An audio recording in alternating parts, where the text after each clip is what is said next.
Hello, today's word is bullying.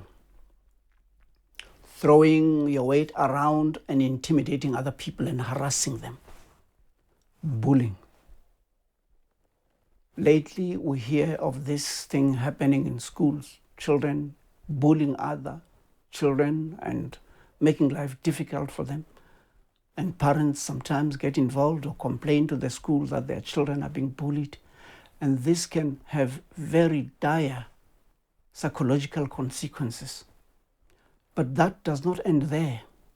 You know, these bullies, they start at children, at nursery school, primary school, high school, into university. They carry that habit of bullying throughout their lives. And when they become managers in companies, they bully other people because bullying is in their nature. It has become second nature. They bully other people. But where I see it and wonder, it's when it happens at high political level.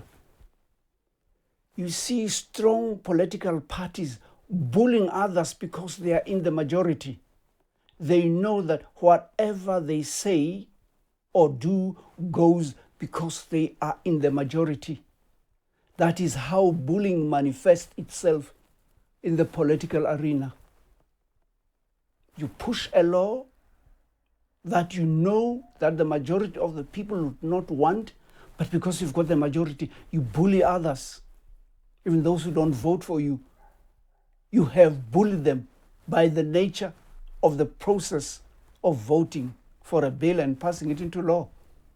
That's how bullying happens. But other leaders of political parties bully their own members. I mean, there are parties where the leaders are gods. Look at the EFF. Do you think anyone would dare say anything contrary to what the commander-in-chief wants, believes in, and preaches? Never. There are very few political parties where there's no bullying, but even across nation states, bullying happens. Okay, let's start with Nigeria as an example. I mean, Nigerians are going through a trauma. Boko Haram is harassing Nigerian citizens, kidnapping girls, kidnapping school children, kidnapping teachers, cutting their heads in public to dare the government to do it. That is the bullying of the worst kind. That is terrorism. But dear President Nubu, he cannot handle the situation. But in 2026, when there were problems of illegal immigration to South Africa, he stood up and said, if one Nigerian is killed in South Africa, there's going to be war. Here is a person who is being bullied in his own backyard and can't stand up to the bully, but threatens somebody far away in the south. And the nature of bullies is that their bullying goes into levels. They want the weakest people.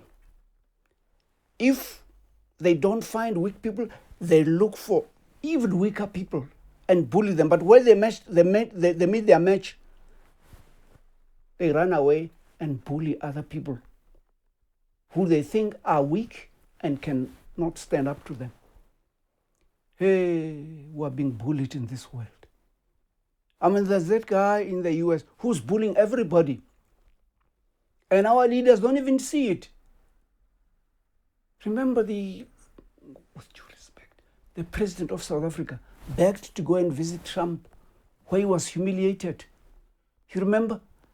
And others are begging to go there. I saw the president of Rwanda, Paul Kagame, and Tshisekedi going there to be bullied by President Donald Trump to sign a ceasefire and a truce.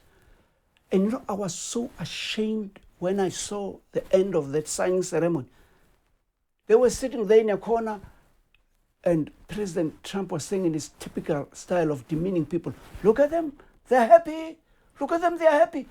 And then the camera panned to Paul Kagame and Tshisekedi. And they were sitting there, elderly people, heads of state, being bullied as if they're little schoolboys in the principal's office. Bullying. Hey, anyway, guys, up. Thank you. Goodbye.